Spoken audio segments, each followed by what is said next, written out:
今日は昔作ったオリジナルデザインのネックレスを参考にして新しいネックレスを作っていきます。このネックレスは10年以上前に作ったものですが、今でもこの優しい雰囲気やお花、葉っぱ、ヴィンテージ風のビーズがとても気に入っています。今回は全く同じものを作るのではなく、似た雰囲気を大切にしながらいろいろなビーズやチャームを使って作っていきます。世界に一つだけの優しいロマンチックなガーデン風のハンドメイドネックレスにしたいと思います。ビーズを少しずつつなげていきます。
あとちょっと、葉っぱをつけて、あとちょっとビーズも足して完成。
ネックレスが完成しました。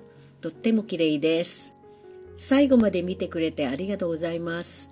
ハンドメイドが好きな方はぜひ高評価とチャンネル登録をお願いします。